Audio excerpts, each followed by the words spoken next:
एक बार भगवान अपने बुआ के बेटों का समाचार प्राप्त करने के लिए, पांडवों का कुशल क्षेम जानने के लिए भगवान इंद्रप्रस्थ पहुंचे और इंद्रप्रस्थ में 4 महीने तक भगवान रहे। अर्जुन के साथ कभी घूमने जाते, कभी टहलने जाते, कभी कहीं जाते। एक दिन अर्जुन के साथ भगवान जमुना के तट पर घूम रहे थे। तब तक देखा क्या कि जमुना जी के अंदर गले के बराबर पानी में खड़े होकर एक कन्या तपस्या कर रही थी, हाथ जोड़कर आंख बंद किए हुए मंत्र का जप कर रही। भगवान ने देखा और भगवान ने अर्जुन से कहा, अर्जुन जाओ जरा पता लगाओ ये कौन है, किसके लिए इतनी बड़ी तपस्या कर रही है। तो भगवान ने जब भेजा, पप्रच्छ प्रेषित सख्या फाल गुण प्रमदोत्तमाम, भगवान कृष्ण के द्वारा प्रेषित होकर भेजे जाने पर अर्जुन ने जाकर के पूछा, देवी आप कौन हो? का तुम कस्यासि सुश्रोणी, हे सुश्रोणी आप किसकी बेटी हो, कहां से आई हो और क्या चाहती हो? तुम्हारी इस तपस्या की विधि को देख करके लग रहा है मन्ने त्वाम पतिमिच्छन्तीम सर्वम कथय शोभने। हे सुंदरी, तुम्हारी तपस्या की इस विधि को देख करके लग रहा है कि मन वांछित मनोनुकूल पति को प्राप्त करने के लिए ऐसी कठिन तपस्या तुम कर रही हो। तो वो कन्या बोल पड़ी। कन्या ने अर्जुन से कहा कि मैं सूर्य की बेटी हूं और मेरा नाम कालिंदी है, मेरा नाम यमुना है, मैं यमराज की बहन हूं, सूर्य की बेटी हूं, कलिंद पर्वत से नदी के रूप में मैं प्रवाहित होती हूं, इसीलिए मेरा नाम कालिंदी है। मैं जमुना हूं और मैं पति के लिए तप कर रही हूं। अर्जुन ने कहा, कैसा पति चाहती हो? मित्रविंद की बेटी मित्रविंदा के साथ हो। ये मित्रविंदा भगवान के बुआ की ही बेटी है। राजाधिदेवी नाम की इनकी जो बुआ थी, जिनका विवाह उज्जैन के राजा महाराज मित्रविंद से हुआ था, उनकी बेटी हैं ये मित्रविंदा। और इस स्वयंवर में भगवान पहुंचे।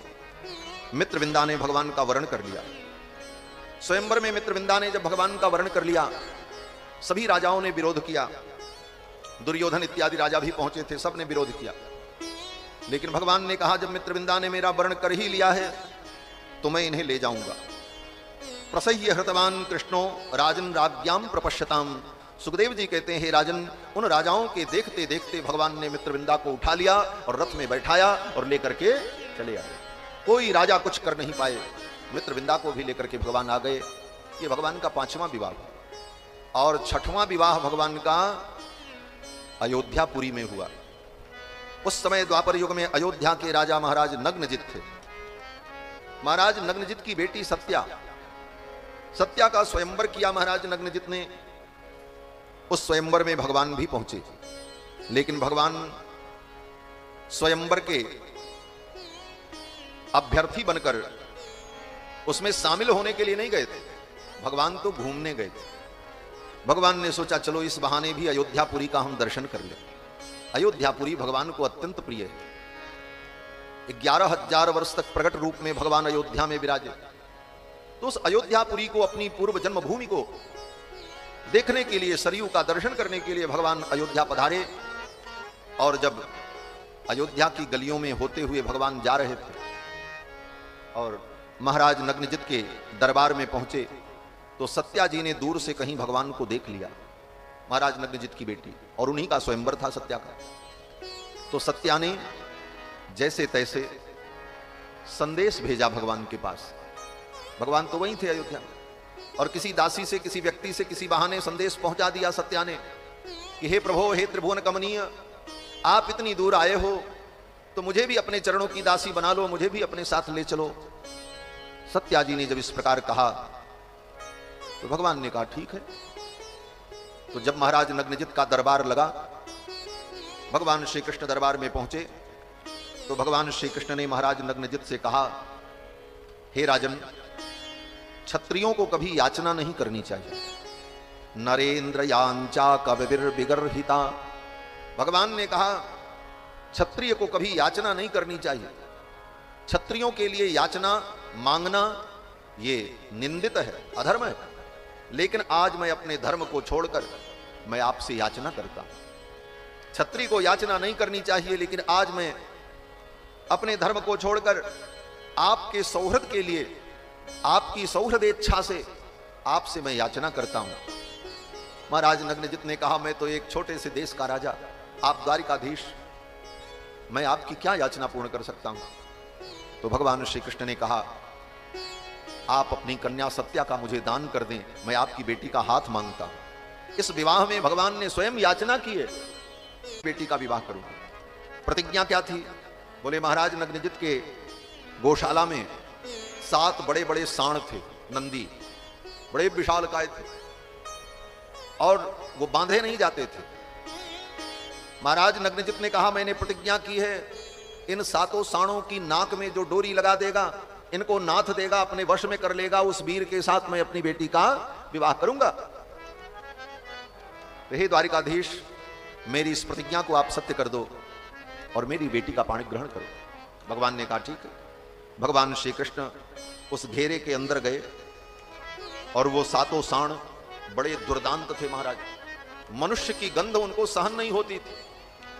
कोई मनुष्य उस घेरे के अंदर घुस जाए तो वो फुंकारने लगते थे और 7 दौड़ करके घेर करके उस व्यक्ति को मार डालते थे। सप्तैते गो वृषावीर दुर्दांता दुर्वग्रहा, ऐसे वो दुर्धर्ष थे। की गंध से उनको एलर्जी थी, मत समझो। लेकिन भगवान बोले, भगवान तो मनुष्य नहीं है, ये तो ब्रह्म है, परमात्मा। भगवान कृष्ण जब उस घेरे के अंदर पहुंचे तो भगवान के शरीर की दिव्य गंध प्राप्त करते ही वो 7 प्रसन्न हो गए, आनंदित हो गए। ब्रह्म गंध को प्राप्त करके उन्हें अनुभव हुआ, ये तो सर्वेश्वर मेरे स्वामी, पहचान लिया, ये तो मेरे नाथ हैं। और फिर भगवान जब उस घेरे के अंदर गए तो जाकर के भगवान ने 7 रूप धारण कर लिया। एवं समयमाकर्ण्य बद्धा परिकरम प्रभु। बड़ी सुंदर झांकी का वर्णन एक श्लोक में सुखदेव भगवान कर रहे हैं कि उस घेरे के अंदर जाने के बाद भगवान ने मुस्कुराते हुए अपने कंधे के पीतांबर को उतारा और कमर में लपेटा। जब कोई काम करना होता है तो ऊपर की चादर उधर ठीक कर ली जाती है, उसी प्रकार भगवान ने बद्धा परिकरम प्रभु, अपने परिकर को, अपने पीतांबर को उतार करके कमर में बांधा और आत्मानम सप्तधा कृत्वा, और 7 रूप भगवान ने अपने प्रकट कर दिए। देखते देखते भगवान के श्री अंग से 3 कृष्ण मूर्तियां इधर प्रकट हो गई, 3 कृष्ण मूर्तियां इधर प्रकट हो गई। 7 रूपों में भगवान कृष्ण प्रकट हो गए और 7 सांडों की ओर आगे बढ़े। 7 शांत खड़े थे और 7 रूप धारण करके भगवान ने 7 सांडों की नाक में एक बार में ही नकेल लगा दी। और फिर इस भगवान के पराक्रम को देखकर महाराज नग्नजित बड़े प्रसन्न हुए और उन्होंने अपनी बेटी सत्या का कन्या दान किया। और इस कन्यादान में भगवान को ब्याह में कुछ नहीं मिला भगवान को। रुक्मिणी जी के ब्याह में तो महाराज मार काट मची थी, साले साहब की खोपड़ी फूट गई, कितने रिश्तेदारों के हाथ पैर टूट गए। और दूसरा विवाह जो जाम्बवती के साथ हुआ, बोले उस ब्याह में तो ससुर जी की ही खूब सेवा करनी पड़ी, 28 दिनों तक उनकी कुटाई हुई, तब ब्याह हुआ। तो भगवान के सब ब्याह ऐसे ही हुए महाराज। एक भगवान का 6वां विवाह हुआ, 7वां विवाह भगवान का, यह भी विवाह 7वां विवाह भगवान का भगवान की बुआ की बेटी से ही हुआ।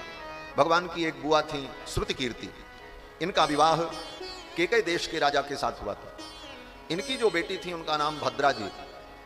ये भद्रा जी बहुत बड़ी योगिनी थी, ये कोई भी रूप धारण कर लेती थी, जब मन करे तब ये कभी पर में भी भगवान पहुंचे। उनका नाम लक्ष्मणा था। भगवान की 8वीं पटरानी लक्ष्मणा जो मद्र देश की कन्या थी, वहां भी स्वयंवर में भगवान पहुंचे और लक्ष्मणा ने भगवान का वर्ण किया और वहां से लक्ष्मणा जी को लेकर के भगवान आए। इस प्रकार भगवान के 8 प्रमुख विवाह हुए। रुक्मिणी, सत्यभामा, जाम्बवती, कालिंदी, मित्रविंदा, सत्या, भद्रा और लक्ष्मणा, ये भगवान की 8 पटरानियां। और इसके बाद भगवान का विवाह 16,100 विवाह एक ही बार में हुआ। यह विवाह कैसे हुआ? सुखदेव जी कहते हैं, राजन, भौमासुर नाम का एक दैत्य था, भूमि का पुत्र था। उसने प्रतिज्ञा की थी 20,000 कन्याओं के साथ मैं विवाह करूंगा, और अनेक राजकन्याओं का हरण करके ला करके अपने कारागार में बंद करके रखा था।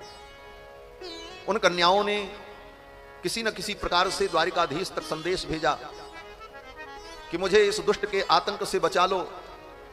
भगवान को जब पता चला तो भगवान सत्यभामा जी को लेकर अपने गरुड़ पर बैठकर दे दिया। तो भगवान प्रसन्न हो गए। भगवान ने उन 16,100 राजकन्याओं को भी पत्नी के रूप में स्वीकार कर लिया और भगवान ने उन सबको द्वारिका भेज दिया। फिर भगवान देवराज इंद्र का छत्र और देव माता अदिति के कान का कुंडल छीन करके वो भौमासुर लेकर के आया था। भौमासुर को मारने के बाद देवराज इंद्र का छत्र और देव माता अदिति का कुंडल लेकर भगवान सत्यभामा जी के साथ स्वर्ग गए। इंद्र को छत्र दिया, देव माता अदिति को कुंडल भेंट किया। स्वर्ग में भगवान कुछ दिन सत्यभामा जी के साथ रहे। फिर भगवान ने सत्यभामा जी से कहा चलो अब द्वारिका चलते हैं। जब द्वारिका चलने का समय आया तो सत्यभामा जी ने कहा स्वर्ग में पारिजात वृक्ष है, अपनी द्वारिकापुरी में पारिजात वृक्ष नहीं है और बाकी तो सब कुछ है, एक वृक्ष यहां से आप ले चलो मेरे आंगन में लगाने के लिए। भगवान ने कहा ठीक है। सत्यभामा जी के कहने पर भगवान ने पारिजात वृक्ष को स्वर्ग से ले लिया।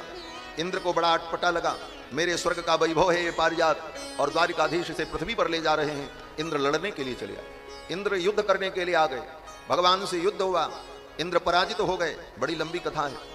और फिर भगवान पारिजात वृक्ष को लेकर के भगवान द्वारिकापुरी आए और सत्यभामा जी के आंगन में लगाया और फिर एक बार द्वारिका